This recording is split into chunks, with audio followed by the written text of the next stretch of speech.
it's a very, very dangerous thing to start messing around with the truth. Another thing that I talk about a lot is preventing a crisis. Doesn't matter if you're a big organization or a small organization, there's a lot of basic steps that everybody should take to ensure they're prepared if something happens.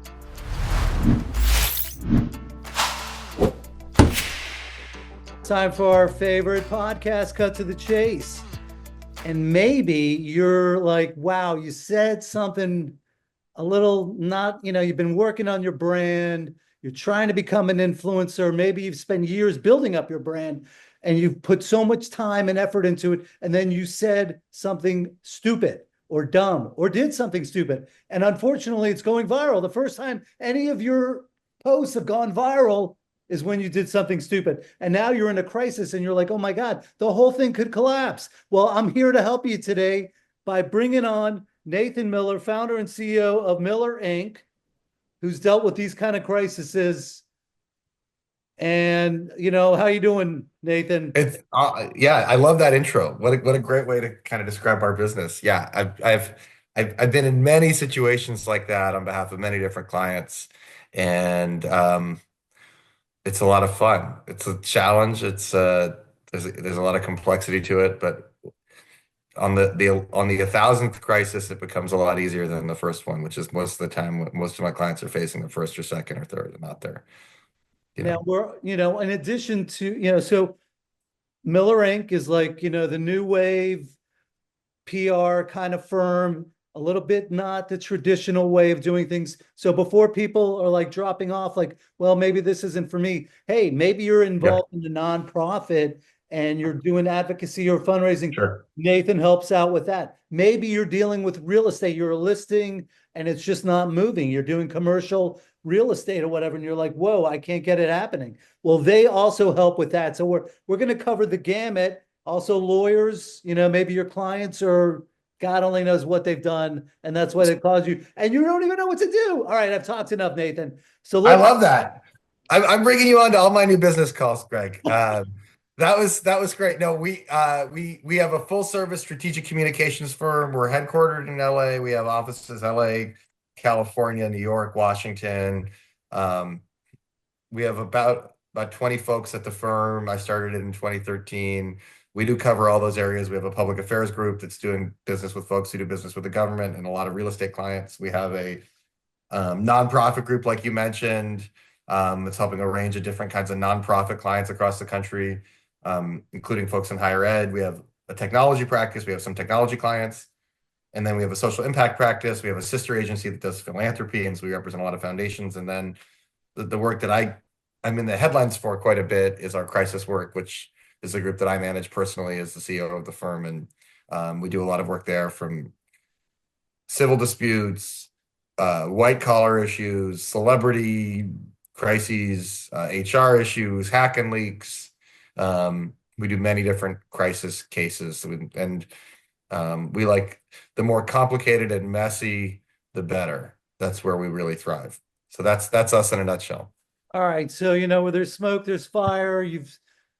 All of a sudden you're making news for the wrong reason. And there's a good chance that, you did something wrong.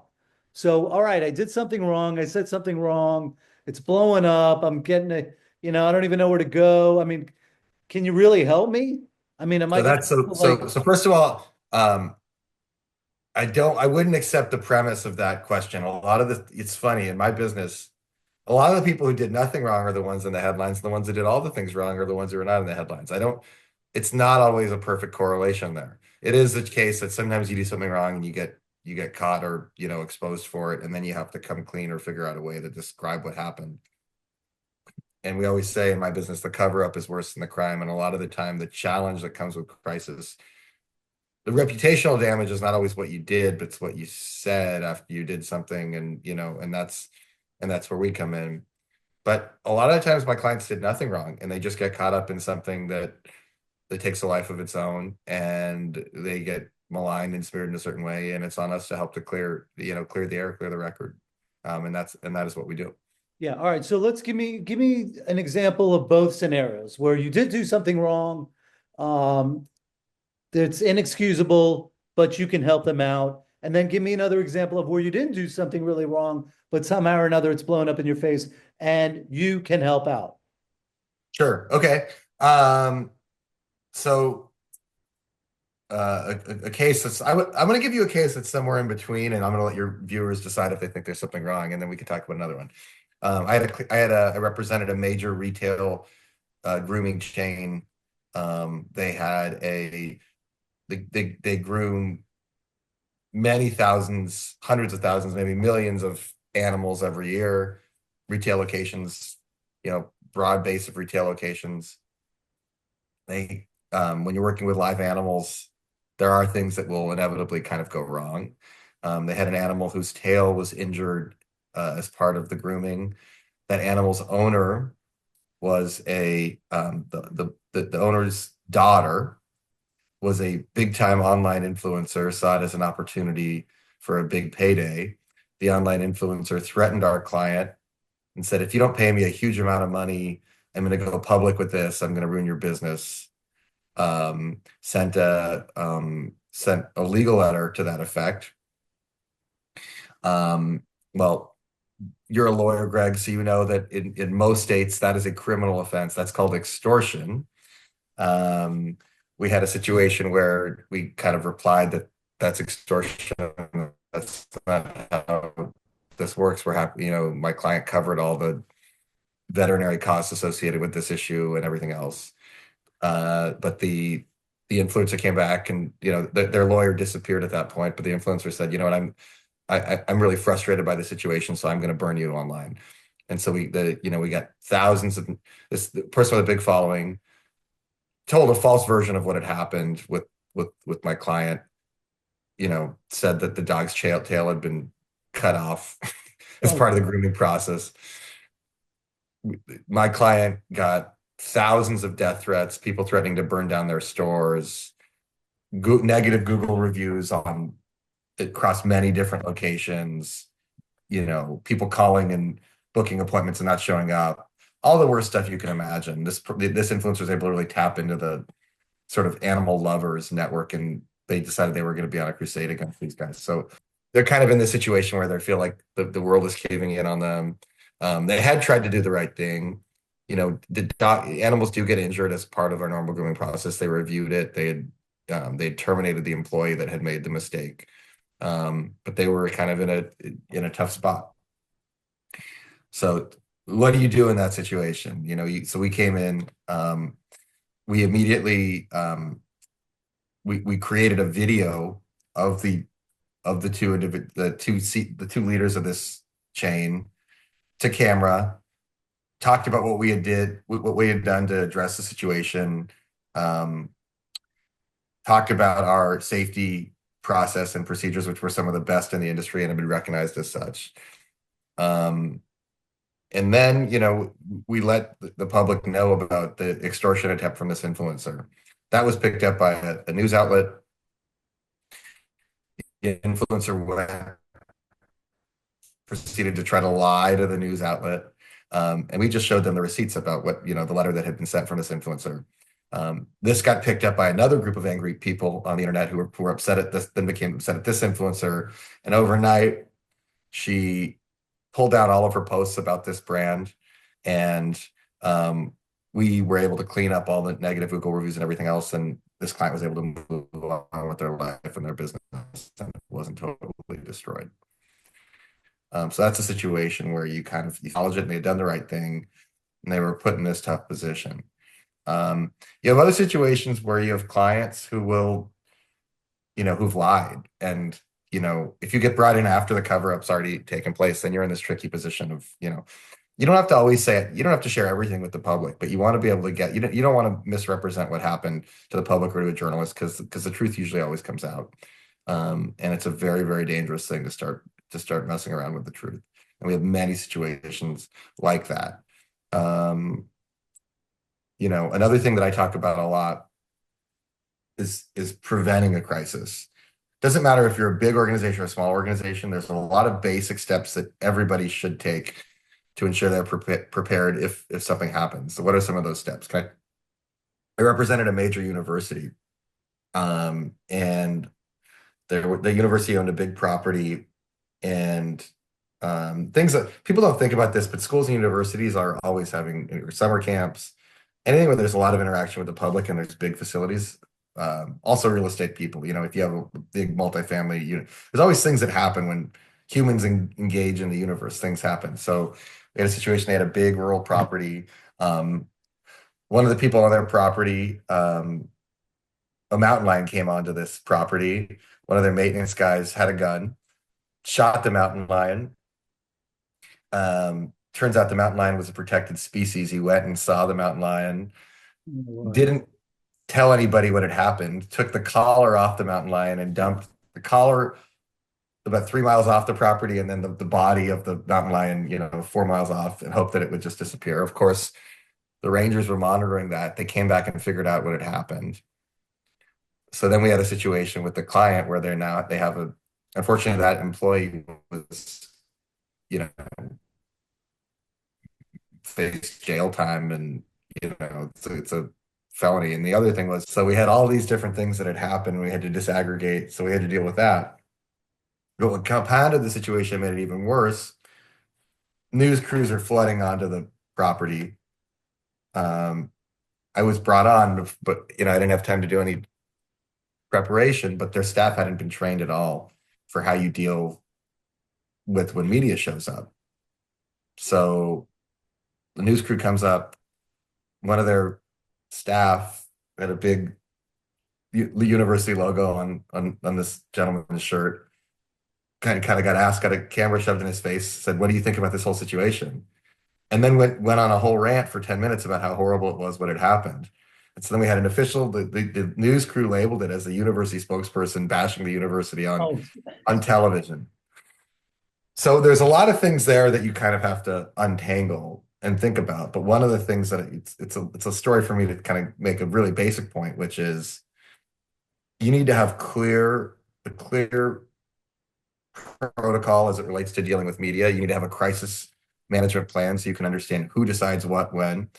We do a lot of training for people. So if you have a property, if you have a school, if you have a camp, if you have a retail location, everyone who could be interacting with the public who might get that call from the reporter needs to know, well, what do they do in that situation. It has to be part of their employee handbook. They should have a little card by their phone or on their computer that says, if a reporter calls, you don't give out any information. You just take in information. You take down that person's number. And there should be an email address that they can forward that information to that goes directly to the media team or the crisis response team or whoever it is.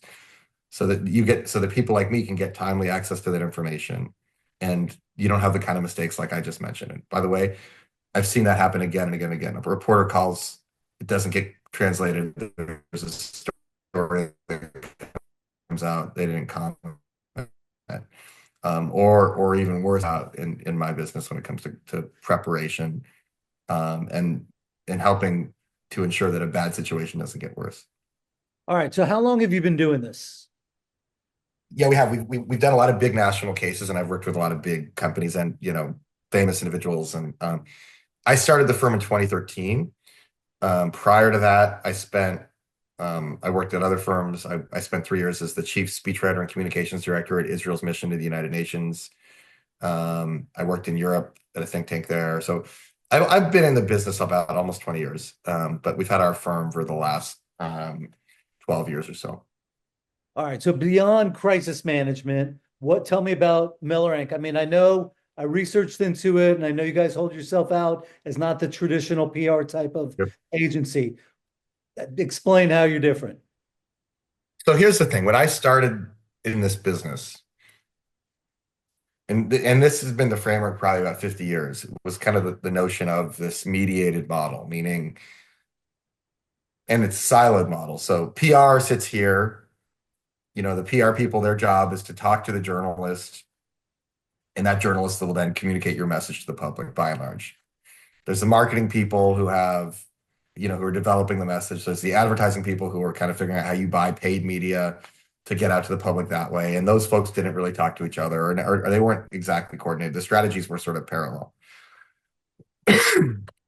One of my first jobs in this business in 2007 or 2008 was setting up the Facebook page for the LA Dodgers. And I remember sitting in that room with the executives from the Dodgers, and they were sort of laughing at like this new thing called social media. Nobody really understood what it was.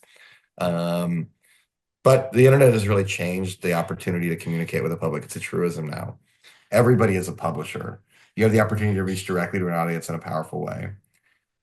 And all these tools that used to be in different silos are now kind of breaking down. And so you have to think about a holistic strategy. How do you bring together an earned media approach at a time when there's fewer journalists and fewer publications?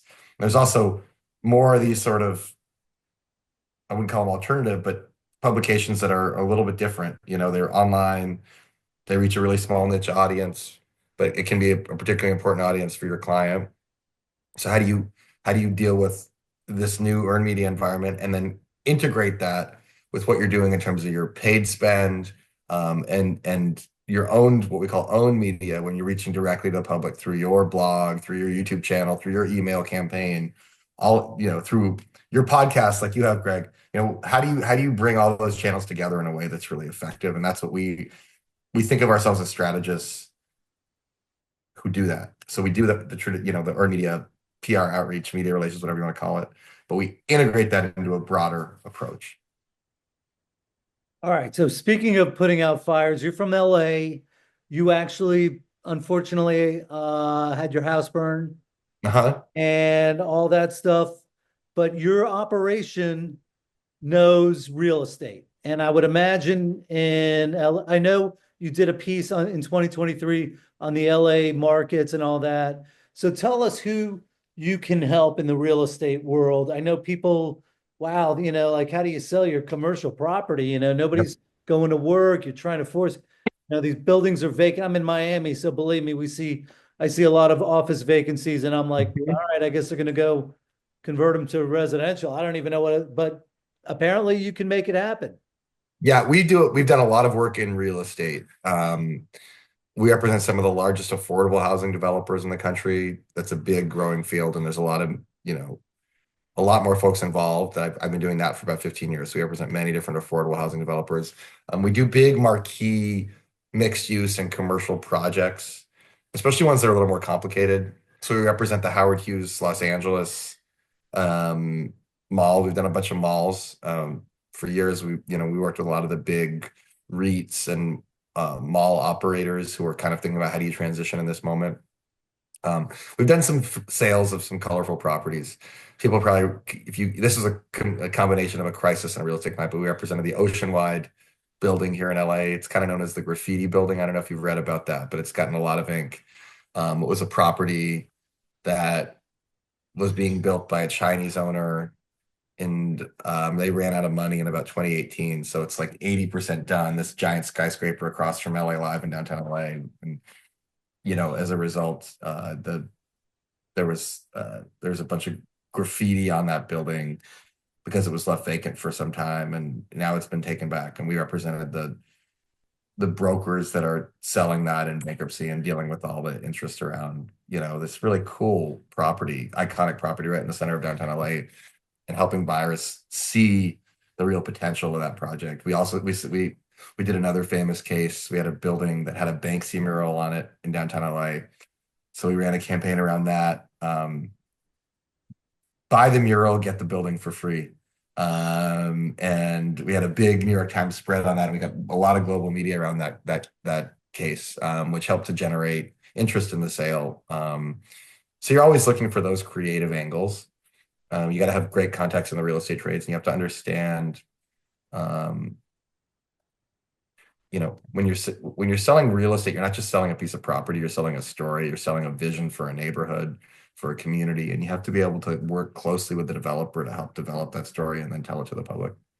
In that context, are your clients typically the developer, the realtor, the owner? It's a mix, yeah. So it's either the owner. Sometimes we work with a lot of brokers as well. But those are for the very high end kind of properties. It wouldn't be like a house or something. If it was a house, it would be a $60 million spec house so it would be generally the owner, the developer, or the broker. All right. So when you talk about affordable housing, that's sort of a topic near and dear to me. I actually have a guest that's coming on in a couple of weeks who's involved in the homeless movement. And I know that affordable housing, talking to this guest, Ron Book, affordable housing and homeless, ness ties in hand or whatever. Yeah, So definitely. I see that, in addition to that, you're doing a lot of nonprofit topics that are near and dear to me. Mhm. Environmental protection. Like, let's explain to me where you fit in with the nonprofit world. Or, I mean, I know a lot of nonprofits right now are freaking out. If they're getting federal funding, it's going to dry up. Can they survive and all that? I don't know if that fits into That's your. definitely an issue that a lot of our clients are facing. And it's important that you have to be nimble and, people, we help our clients think about how do you make the case that you're the best deal in town when it comes to the federal government because of the services that you're providing and and also how do you find out alternative sources of revenue? We have a lot of clients that are thinking about stepping up their fundraising because their government funding is going to get reduced in some way. Yeah, so that's extremely important. And you need I think nonprofits in general underinvest in comms. They just do. They hire a development person, but they don't give that person the ammunition to actually raise money, and they expect them to go out and do it on their own. And we really provide that artillery. We develop that narrative. So we do a lot of different kinds of work for nonprofits. We have a sister agency that does philanthropic advisory for donors.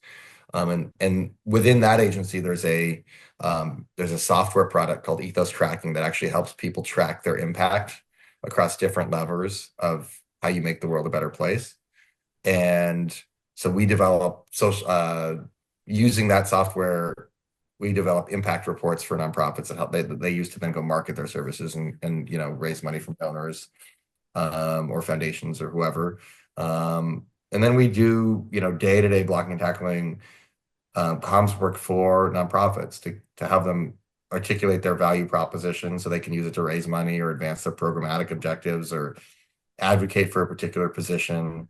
And we have a lot of different types of clients in that space. We do a lot of civic work in LA. We represent a lot of charter schools.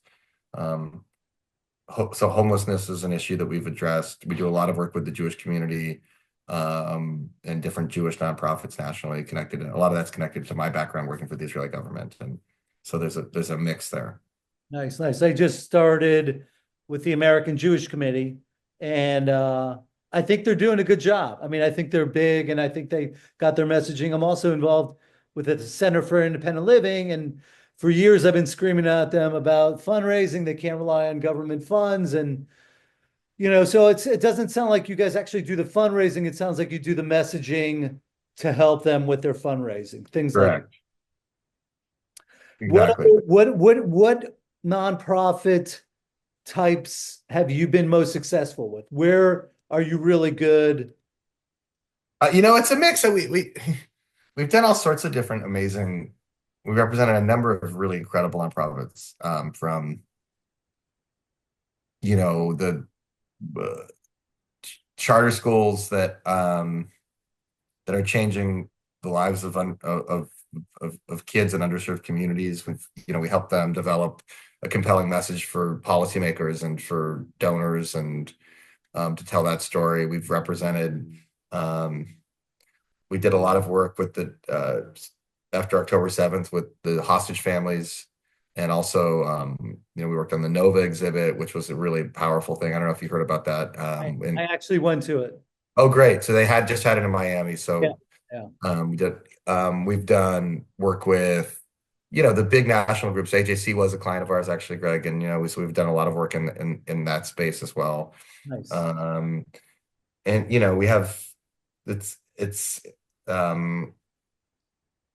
there's so many different opportunities, in the ed space, we've done a lot of work. People who are working on nutrition, people who are working on reform of our schools, which I think is a big issue.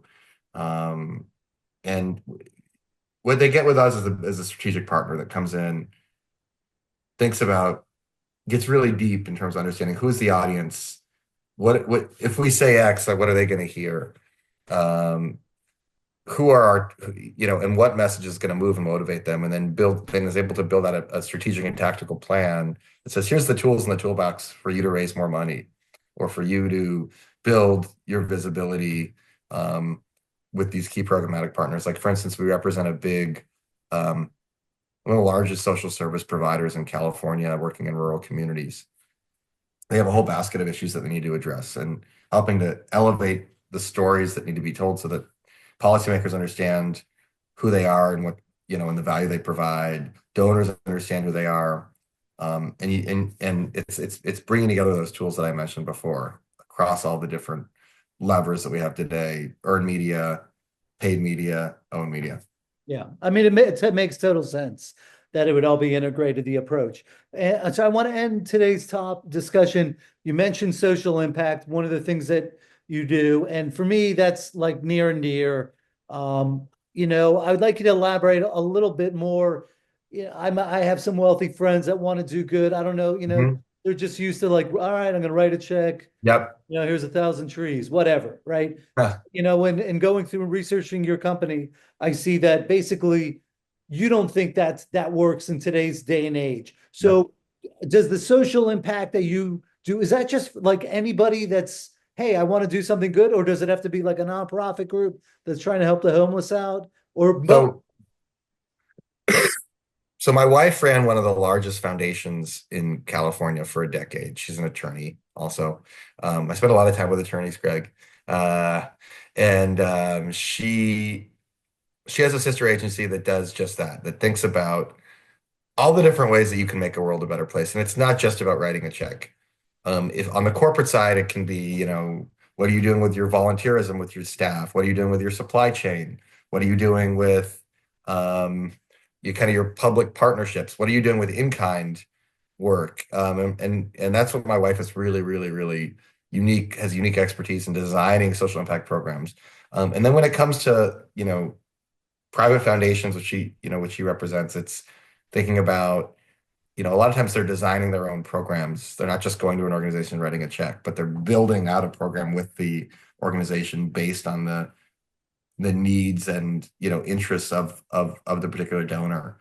And I think that that's the direction that philanthropy is going. And what we do is we help to tell the stories of those philanthropists, and we're kind of artillery again for their efforts.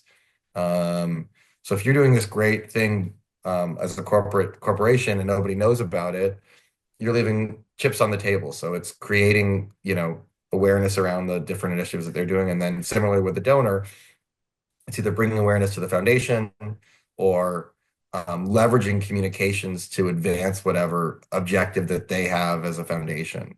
So we work really symbiotically with Ethos Giving, with our sister agency, and our teams coordinate, and I work obviously closely with my wife, and so it's a great partnership, and I think it's a real value add for us as a firm that we're able to bring to the table for different donors and clients. All right. Well, the one thing that I most enjoyed when you referenced that you do work with lawyers is that you had a genuine smile. I mean, I think that was great. And not like oh man, I work with lawyers. I'll tell you a funny thing. I was so I was 3 years as the chief speechwriter at Israel's mission to the UN, and we had a very passionate, let's just say, a legal advisor there who when you make a speech on the floor of the UN, technically it's bound by international law, and there are consequences.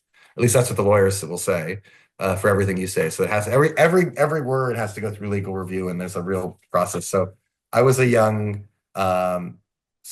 speechwriter at the time, and I thought I knew better. And this lawyer who had a few years on me thought she knew better, and so we had this kind of very funny relationship. So when I left, the ambassador, I left New York and I moved back to LA, and I got married to my wife then, who was an attorney. So that he made a joke. He said, based on your many passionate conversations with our legal department, I'm confident you're going to have a life of marital bliss.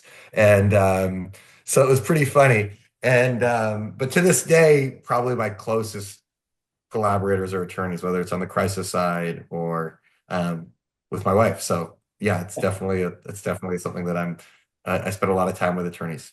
Okay, I don't want you to get in trouble. You mentioned your wife and all the good work that she's doing, and I think you should reveal her name. Her name is Emily Kane Miller, and her company is Ethos Giving. And we'll put that in the show notes maybe, or we can send that over to you.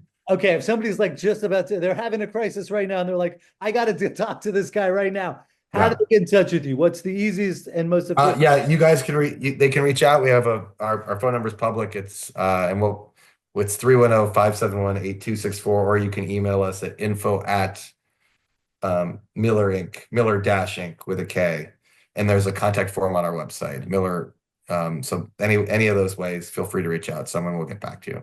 Okay, and I swear this is the last thing I'm going to ask you. Tell me a little bit about the team that you have. It's not just you. We haven't, it's not just me. We got 20 folks. Our team is incredible.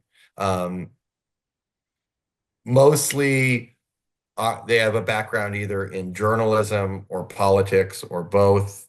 We don't recruit from other PR firms by and large. I really believe in creating um, an eclectic group, and who I say we're in the business of selling ideas. So we have a really great senior management team that has really extensive experience working with journalists every day. And then we're really good at for our associates, folks who are a couple years out of school, they come in and we have a really rigorous training program for them to get them up to speed and be constantly at the cutting edge of this work. Our three core values as an organization, we talk a lot about it, are positivity, accountability, and excellence. And we want people who are interested in, I want you to come here if you want to be the best at the world at what we're doing. And I really do believe we're doing that, because if in a field that's changing every day, you have to, stay on the cutting edge. And our younger people bring new ideas all the time to the table that are incredible. We had an offsite retreat in December, and we did a lightning round across the entire team. I said, I want you to come present on 3 minutes on one thing that's going to totally change PR next year. And the ideas that come out of those conversations are incredible. I mean, everything from, the future of PR is pitching people inside video games, to how AI is changing the way that we can understand, and track, media and what reporters are saying, to digital strategies. And we're always fostering that idea of collaboration within the firm. And that's really, when you're hiring an agency, that's what you're hiring. It's not just, you're not just getting someone to sub the work out to. You want someone that's at the cutting edge of this field. And that's what we're trying to propel every day through our team. All right. So I think that's going to do it for this episode. Nathan Miller, thank you very much. I know your house burned down, but you still came on here. Listen, if you're in a crisis, maybe you caused it, or maybe you're just involved in it, or maybe you need to get your messaging out there, and you're tired of having a PR firm and your social media firm, and they're not even on the same page. I want you to call up Nathan immediately, and get your house in order. All right. Thank you, Nathan. Thank you, Greg. Nice to meet you, and hope to see you soon. We really appreciate it. Thanks for having me on. All right, that'll do it for this episode of Cut to the Chase. Share, comment below, rate, review. Tell me what you think of Nathan and his approach and all that. And we'll all make it happen. Make the world a better place. That's all for this episode of Cut to the Chase. But before you go, will you open up your podcast app and give us a 5-star review? You can also leave a comment about what you liked most or other topics you'd like us to cover. And please be sure to subscribe so you don't miss any upcoming shows. Thanks, everybody. Be safe out there.